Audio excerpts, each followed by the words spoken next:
पे जय जगन्नाथ केमी अच्छा तो मुझे निहत भाव बहुत ही भल थे। तो पे आज भिडियो आम तुम +3 देखो +3 थर्ड सेमिस्टर हो कि +3 सेकेंड सेमिस्टर हो जेनेरिक इलेक्टिव 2 जो पे अच्छी से पे आज भिडियो बहुत ही गुरुत्वपूर्ण। देखो तुम पॉलिटिकल साइंस 4टा यूनिट अच्छी है तो तुम 4टा 7 यूनिट जी सब सर्ट क्वेश्चन अच्छी आम सब गुड़िक आज गोटे भिडियो में आलोचना करवा। तो पे जो पे भी चैनल नुआ आसती तो चैनल को सब्सक्राइब कर दिंते कमेंट माध्यम निजर मतामत जनाते। ठीक अच्छे तो चलते देखा जेकोसी निष्पत्ति कार्यकारी करवा कि न करने प्रक्रिया कौन कहुए ना ताको शासन कहुए है।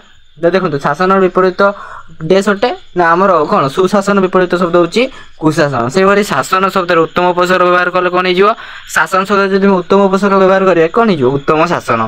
तापर कौन अच्छे ना शासन सरकार देश दिग को दर्शाई कार्यात्मक दिग को दर्शाई थे। साधारण अर्थ एक राष्ट्र कि कंपानी को डैश कर प्रक्रिया को शासन कहुए परिचालन कर प्रक्रिया को शासन कहुए। शासन डैश ठार व्यापक शासन हूँ आम सरकार ठार व्यापक है।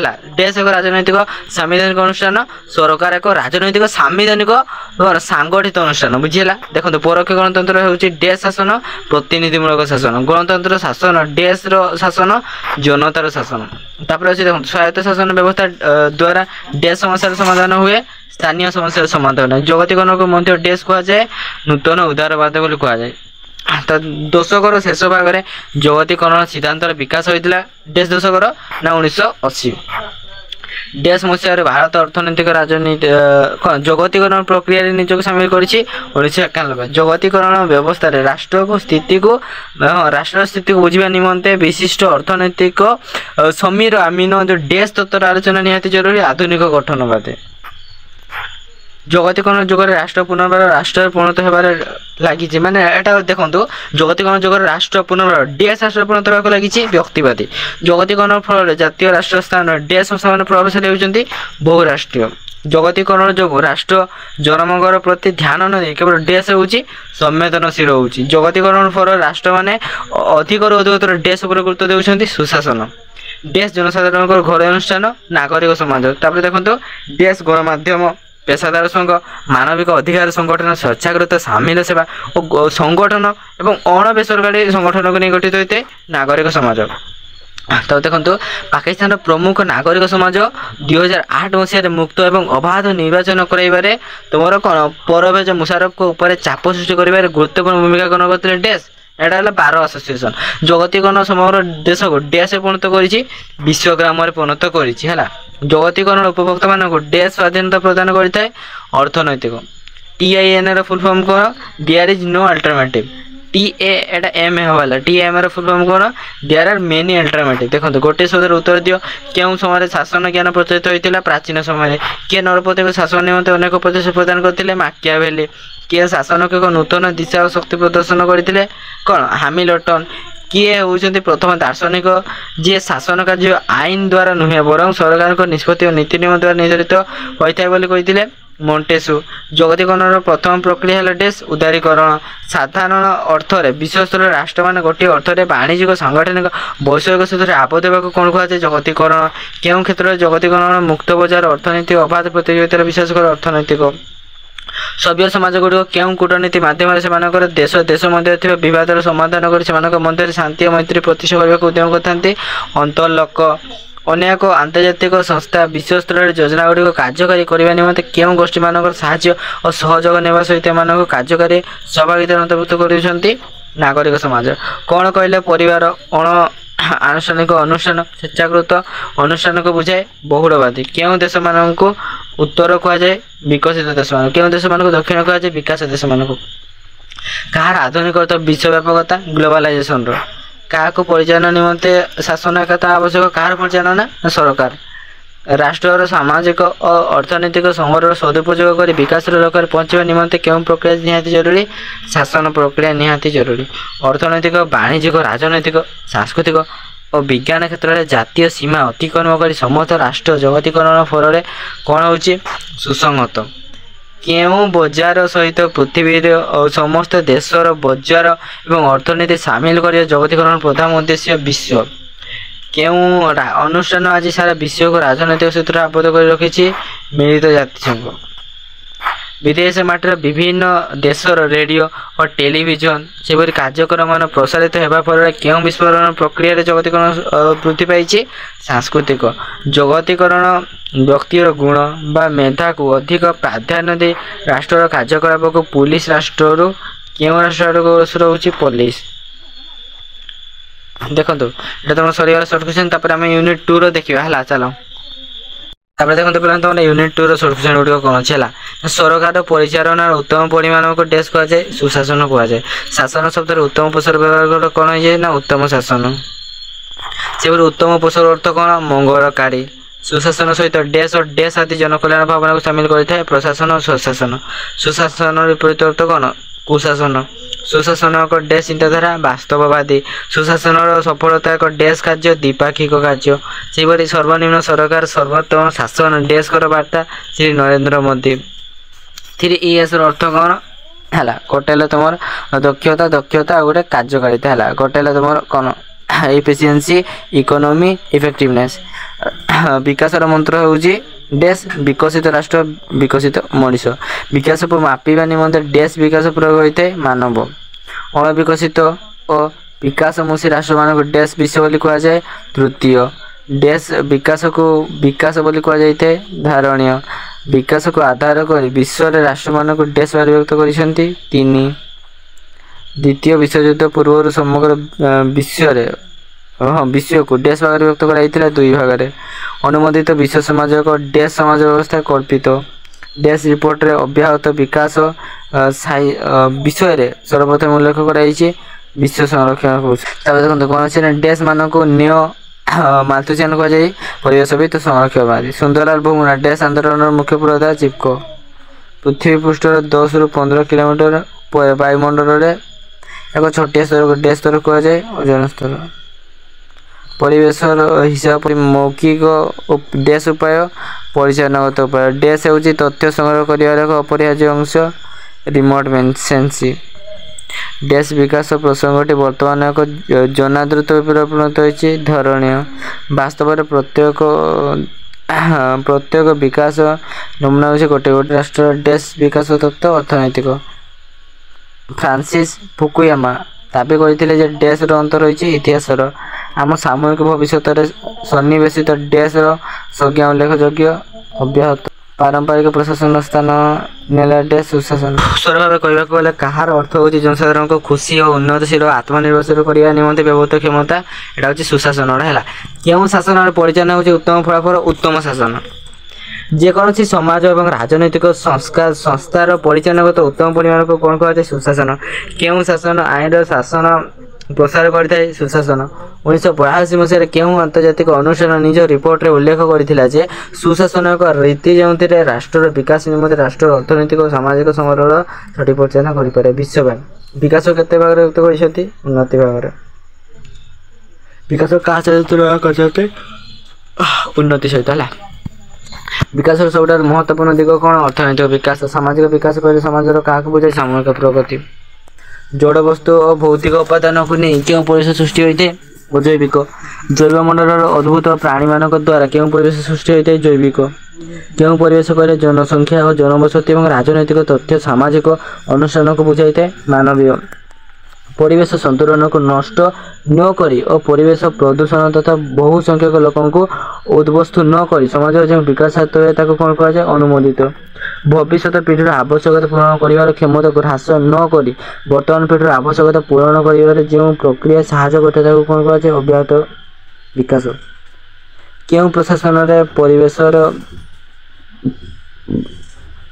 कौन अच्छे सॉरी हाँ भविष्य पीढ़ीर आवश्यकता पूर्ण कर क्षमता को ह्रास न करी वर्तमान पीढ़ीर आवश्यकता पूर्ण कर जो प्रक्रिया साहाय्य करते कौन कहुए अव्याहत विकास क्यों प्रशासन परिवेश सुरक्षा गुरुत्व दि जाए नीति नियम प्रस्तुत कर सबुज शासन क्यों रश्मि ओजोन स्तर अटकाई एवं जगतीकरण को कवच कर रक्षा करे बाइगणी रश्मि को वायुमंडल जैवमंडल भूमंडल तापमात्रा आदि जानापी जो तथ्य व्यवहार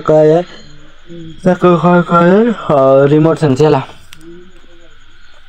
जो विकास नमूना अनुसार अर्थनीतिर सबु क्षेत्र और अर्थांचल एककालीन बहु संख्यक शिल्पर प्रसारण घटे प्रत्येक अन्न प्रत्येक गोटे बजार सृष्टि करे ପ୍ରାକୃତିକ ଓ ମାନବୀୟ ପରିବେଶ ପରସ୍ପରକୁ ପ୍ରଭାବିତ କରିବା ଫଳରେ କେଉଁ ପରିବେଶ ସୃଷ୍ଟି ହୋଇଥାଏ? ସମ୍ପୂର୍ଣ୍ଣ ପରିବେଶ।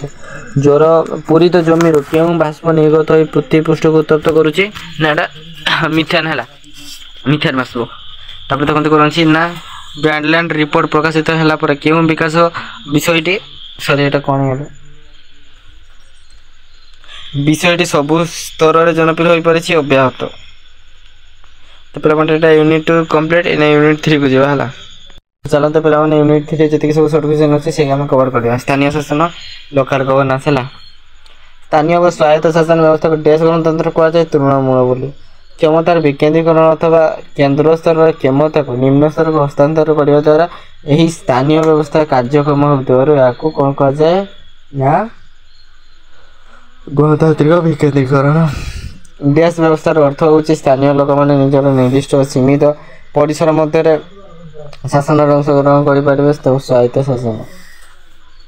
ଆମ ସମ୍ବିଧାନର ରାଷ୍ଟ୍ର ନିର୍ଦ୍ଦେଶକ ନୀତିର ଧାରା ଡ୍ୟାସ୍ ଅନୁଯାୟୀ ଗ୍ରାମ ପଞ୍ଚାୟତ ଗଠନ ପାଇଁ ବ୍ୟବସ୍ଥା ରହିଛି 40। ଗ୍ରାମାଞ୍ଚଳ ସ୍ୱାୟତ୍ତ ଶାସନ ନାମ କ'ଣ? ପଞ୍ଚାୟତରାଜ। 1952 ମସିହା ଅକ୍ଟୋବର 2 ତାରିଖରେ ଡ୍ୟାସ୍ ଯୋଜନାର ଶୁଭାରମ୍ଭ ହୋଇଥିଲା। ଏଟା ହେଉଛି ସମୁଦାୟ ବିକାଶ ଯୋଜନା ହେଲା। ଗ୍ରାମାଞ୍ଚଳ ପୁନର୍ଗଠନ ଓ ଗଣତାନ୍ତ୍ରିକ ବିକେନ୍ଦ୍ରୀକରଣକୁ ସଠିକ୍ ଭାବରେ କାର୍ଯ୍ୟକାରୀ କରିବା ନିମନ୍ତେ ଡ୍ୟାସ୍ କମିଟି ବ୍ୟାପକ ମାତ୍ରାରେ ସୁପାରିଶ କରିଥିଲା। ବଡ଼ ମାତ୍ରାରେ ମେହେଟା କମିଟି। ଡ୍ୟାସ୍ କମିଟି 2 ସ୍ତରୀୟ ବ୍ୟବସ୍ଥା ସପକ୍ଷରେ ସୁପାରିଶ କରିଥିଲା। ଅଶୋକ ମେହେଟା କମିଟି ଜିଲ୍ଲାକୁ ପଞ୍ଚାୟତରାଜ ବ୍ୟବସ୍ଥାରେ ମୁଖ୍ୟ କରିବା ନିମନ୍ତେ ଡ୍ୟାସ୍ କମିଟି ସୁପାରିଶ କରିଥିଲା। ଏଟା ହେଲା ରାଓ କମିଟି ହେଲା। ଡ୍ୟାସ୍ କମିଟିର ମୁଖ୍ୟ ଅବଦାନ ଥିଲା ପଞ୍ଚାୟତି ରାଜ ବ୍ୟବସ୍ଥାକୁ ସାମ୍ବିଧାନିକ ସ୍ୱୀକୃତି ପ୍ରଦାନ କରିବା। ସିଂଘଭି 73ତମ ସାମ୍ବିଧାନିକ ସଂଶୋଧନ ସ୍ୱାୟତ୍ତ ଶାସନ ବ୍ୟବସ୍ଥାରେ ସାମ୍ବିଧାନିକ ସଂସ୍କରଣ ଥିଲା। ଗ୍ରାମାଞ୍ଚଳ ଡ୍ୟାସ୍ କମିଶନ ପଞ୍ଚାୟତରାଜ ବ୍ୟବସ୍ଥାର ସୁଦୃଢ଼ୀକରଣ ନିମିତ୍ତ ଏକ ଅର୍ଥ କମିଶନ ଗଠନ ପାଇଁ ଗୁରୁତ୍ୱ ସରକାରିଆ। ପଞ୍ଚାୟତରାଜ ଅନୁଷ୍ଠାନଗୁଡ଼ିକୁ ସାମ୍ବିଧାନିକ ମର୍ଯ୍ୟାଦା ଦେବା ନିମନ୍ତେ ସୁପାରିଶ କରିଥିଲେ ପି.କେ. ଥୁଙ୍ଗନ। ପଞ୍ଚାୟତ ଅନୁଷ୍ଠାନଗୁଡ଼ିକୁ ସାମ୍ବିଧାନିକ ମର୍ଯ୍ୟାଦା ଦେବା ନିମିତ୍ତ ସୁପାରିଶ କରିଥିଲା କିଏ? ନା ତମର ପି.କେ. ଥୁଙ୍ଗନ ହେଲା। 73ତମ ସାମ୍ବିଧାନିକ ଧାରା ଡ୍ୟାସ୍ ଅନୁସାରେ ରାଜ୍ୟ ସରକାର ପଞ୍ଚାୟତରାଜ ବ୍ୟବସ୍ଥାର ସୁପରିଚାଳନା ପାଇଁ ଅର୍ଥ ଆୟୋଗ ଗଠନ କରାଗଲା 243। 73ତମ ସଂଶୋଧନ ଧାରା ଡ୍ୟାସ୍ ଅନୁସାରେ ପଞ୍ଚାୟତ ସ୍ୱତନ୍ତ୍ର ସ୍ଥାନ ଲାଭ କରି ଏକାଦଶ ଅନୁଚ୍ଛେଦ ସୃଷ୍ଟି କରିଛି 243। ଓଡ଼ିଶାରେ ଡ୍ୟାସ୍ ମସିହାରେ ଗ୍ରାମ ପଞ୍ଚାୟତ ଆଇନ ଅନୁଯାୟୀ ପ୍ରଥମେ ପଞ୍ଚାୟତ ଚୌବିଦ ହେଲା 1948। ଗଣତାନ୍ତ୍ରିକ ବିକେନ୍ଦ୍ରୀକରଣ ଅବସ୍ଥାରେ ସର୍ବନିମ୍ନ ସ୍ତର ପଞ୍ଚାୟତ କ'ଣ? ଗ୍ରାମ ପଞ୍ଚାୟତ ହେଲା। ଓଡ଼ିଶାରେ 2000-6000 ପର୍ଯ୍ୟନ୍ତ ଲୋକଙ୍କୁ ନେଇକିନା ଗୋଟିଏ ଗ୍ରାମ ପଞ୍ଚାୟତ ଗଠିତ ହୋଇଥାଏ। ଓଡ଼ିଶାରେ ଗୋଟିଏ ଗ୍ରାମ ପଞ୍ଚାୟତ ଡ୍ୟାସ୍ ସର୍ବାଧିକ ୱାର୍ଡ ରହିପାରେ 25ଟି। ଓଡ଼ିଶାରେ ବର୍ତ୍ତମାନ ଡ୍ୟାସ୍ଟି ପଞ୍ଚାୟତ ସମିତି ରହିଛି 314। ପଞ୍ଚାୟତ ସମିତିର ମୁଖ୍ୟ କିଏ? ଅଧ୍ୟକ୍ଷ। ଜିଲ୍ଲାର ଡ୍ୟାସ୍ ଜିଲ୍ଲା ପରିଷଦର ମୁଖ୍ୟ କାର୍ଯ୍ୟନିର୍ବାହୀ ଅଧିକାରୀ।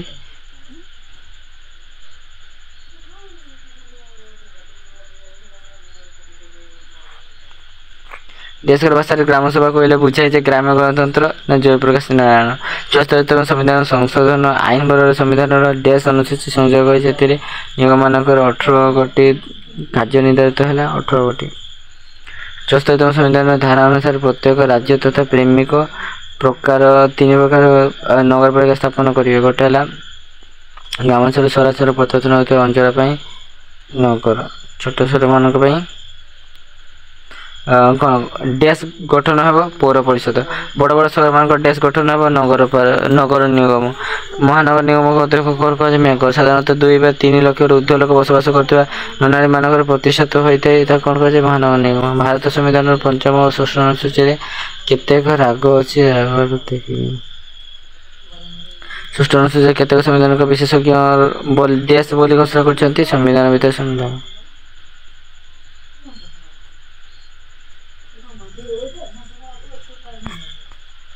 50 ମୁଖ୍ୟ ହେଉଛନ୍ତି କିଏ? ଅଧ୍ୟକ୍ଷ।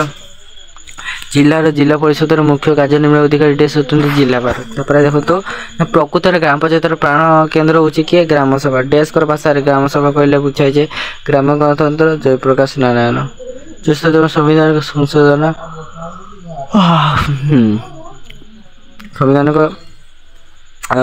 ସମ୍ବିଧାନିକ ନିଗମମାନଙ୍କର 18ଗୋଟି କାର୍ଯ୍ୟ ନିର୍ଦ୍ଧାରିତ ହେଲା। 12 ହେଲା। ହେଲା 12 ସମ୍ବିଧାନ। 74ତମ ସମ୍ବିଧାନର ଧାରା ଡ୍ୟାସ୍ ଅନୁସାରେ ପ୍ରତ୍ୟେକ ରାଜ୍ୟ 3 ପ୍ରକାର ନଗରପାଳିକା ସ୍ଥାପନ କରି ଛୋଟ ସହରମାନଙ୍କ ଡ୍ୟାସ୍ ଗଠନ ହେବ। ମହାନଗର ନିଗମକୁ ଅଧ୍ୟକ୍ଷ କରୁଛି ମେୟର। ସାଧାରଣତଃ 2 ବା 3 ଲକ୍ଷରୁ ଉର୍ଦ୍ଧ୍ୱ ଲୋକ ବସବାସ କରୁଥିବା ନଗରମାନଙ୍କର ଡ୍ୟାସ୍ ପ୍ରତିଷ୍ଠା ହୋଇଥାଏ ମହାନଗର ନିଗମ। ଭାରତ ସମ୍ବିଧାନ 5ମ ଓ 6ଠ ଅନୁଚ୍ଛେଦ କେତେକ ସମ୍ବିଧାନକୁ ବିଶେଷଜ୍ଞ ଡ୍ୟାସ୍ ବୋଲି ଘୋଷଣା କରିଛନ୍ତି ସମ୍ବିଧାନ ଭିତରେ ସମ୍ବିଧାନ। ତାପରେ ତୁମେ ଦେଖ NSC ର ପୁରା ନାମ କ'ଣ? ନୋଟିଫାଇଜ୍ ଏରିଆ କାଉନସିଲ୍। ସବୁଠାରୁ ନିମ୍ନ ବର୍ଗର ସହରାଞ୍ଚଳ ଶାସନ କ'ଣ? NSC। ସମ୍ବିଧାନ 5ମ ଓ 6ଠ ଅନୁସୂଚୀ ଡ୍ୟାସ୍ ମାନଙ୍କୁ ସେମାନଙ୍କର ଜମି ଉପରେ ଐତିହାସିକ ଗ୍ୟାରେଣ୍ଟି ପ୍ରଦାନ କରିଥାଏ ଆଦିବାସୀ। PES ର ଫୁଲ୍ ଫର୍ମ କର ପଞ୍ଚାୟତ ଏକ୍ସଟେନସନ୍ ଟୁ ଦି ସେଡ୍ୟୁଲ୍। ବର୍ତ୍ତମାନ ଓଡ଼ିଶାରେ ଡ୍ୟାସ୍ ନଗରପାଳିକା ଅଛି 35। ଭାରତର ଉତ୍ତର ପୂର୍ବାଞ୍ଚଳ ରାଜ୍ୟରେ ଆଦିବାସୀମାନେ ସ୍ୱାର୍ଥ ରକ୍ଷା ନିମନ୍ତେ କେଉଁ କେଉଁ ଅନୁସୂଚୀ ଉଦ୍ଦିଷ୍ଟ? 6ଠ ଅନୁସୂଚୀ। ଉତ୍ତମ ପୂର୍ବାଞ୍ଚଳ ରାଜ୍ୟ ବାହାରେ ବସବାସ କରୁଥିବା ରାଜ୍ୟର ଆଦିବାସୀଙ୍କ ସ୍ୱାର୍ଥ ରକ୍ଷା ନିମନ୍ତେ କେଉଁ ଅନୁସୂଚୀ ଉଦ୍ଦିଷ୍ଟ? 5ମ। ପଞ୍ଚାୟତ ସଂସ୍ଥାମାନଙ୍କର ଗଠନ ସାମ୍ବିଧାନିକ ଅନୁସାରେ ମାତ୍ର କେଉଁ ସରକାରଙ୍କର ଆଇନ ବଳରେ ହୋଇଥାଏ? ରାଜ୍ୟ। ଦେଖନ୍ତୁ କ'ଣ ଅଛି? ପ୍ରତି ପଞ୍ଚାୟତରେ ସମସ୍ତ ଭୋଟରମାନଙ୍କୁ ନେଇକିନା ଗ୍ରାମ ସ୍ତରରେ କ'ଣ ଗଠନ କରାଯିବ? ପଲ୍ଲୀ ସଭା। ଓଡ଼ିଶାରେ ପ୍ରତିବର୍ଷ କେଉଁ ମାସରେ ସମସ୍ତ ପଲ୍ଲୀ ସଭା ସଦସ୍ୟଙ୍କୁ ନେଇକିନା ଗୋଟେ ସାଧାରଣ ବୈଠକ ଅନୁଷ୍ଠିତ ହୋଇଥାଏ? ଫେବୃଆରୀ।